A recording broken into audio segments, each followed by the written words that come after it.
বন্ধুরা, এখন সময় এসেছে ইউরোপকে সেই কঠিন পদক্ষেপ নিতে হবে যা থেকে ইউরোপীয় দেশগুলো এতদিন বাঁচার চেষ্টা করেছে। আমেরিকাকে বাদ দিয়ে ইউরোপকে এখন সেই যুদ্ধের দিকে পা বাড়াতে হবে যার কথা তারা আগে কখনো ভাবেইনি। আর এই লড়াইয়ে ইউরোপীয় দেশগুলোকে কোনো দ্বিধা ছাড়াই আমেরিকার বদলে ভারতকে গুরুত্ব দিতে হবে।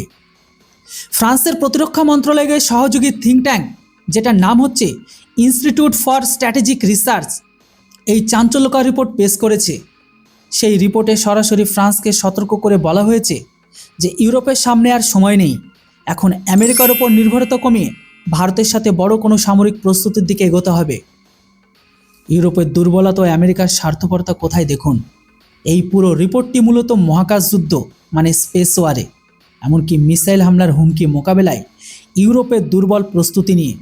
রিপোর্টে বলা হয়েছে যে আমেরিকা বিশ্বের সবচেয়ে দামি মানে গোল্ডেন ডোম এর মতো মাল্টিলেয়ার মিসাইল ডিফেন্স প্রোগ্রামের ঘোষণা দিয়েছে, কিন্তু এতে ইউরোপের জন্য কোনো নিরাপত্তা নেই।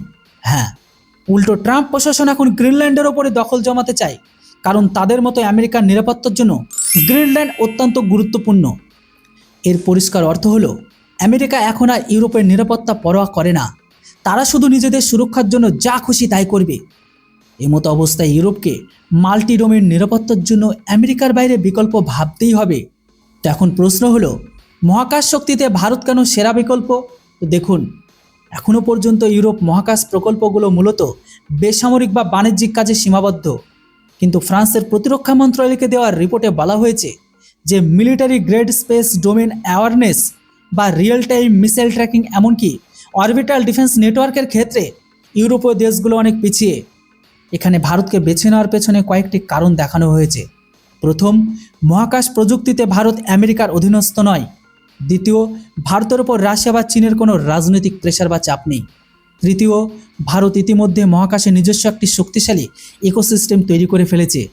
চতুর্থ, রিমোট সেন্সিং এমনকি নেভিগেশনের পাশাপাশি ভারতের কাছে মিলিটারি স্পেস ইন্টিগ্রেশন পাওয়ার রয়েছে। রিপোর্টে দাবি এটাও করা হয়েছে, ভারত ও ইউরোপ যদি একসঙ্গে কাজ করে তবে তারা আমেরিকার চেয়েও বড় স্পেস নেটওয়ার্ক তৈরি করতে সক্ষম। কেননা ইউরোপের বর্তমান অবস্থা করণীয় শোচনীয় হয়ে আসছে। ফ্রান্স 2019 সালে তাদের স্পেস কমান্ড গঠন করলেও তা মূলত এখনও কাগজ কলমে সীমাবদ্ধ। অন্যদিকে Bharat multi orbit satellite network, সাশ্রয়ী মূল্য রকেট লঞ্চ, এমনকি দ্রুত মহাকাশ নিরাপত্তা ব্যবস্থা গড়ে তুলেছে। ইউরোপ আজ অনুভব করছে যে আমেরিকার আক্রমণাত্মক ভূরাজনীতি আর মহাকাশে রাশিয়া চীনের জোট মাঝখানে তারা একা ফেসে গেছে। আর এই সংকটময় সময়ে ভারতই একমাত্র সেই দেশ যার হাত ধরলে ইউরোপ মহাকাশে নিজেদের অবস্থান মজবুত করতে পারবে।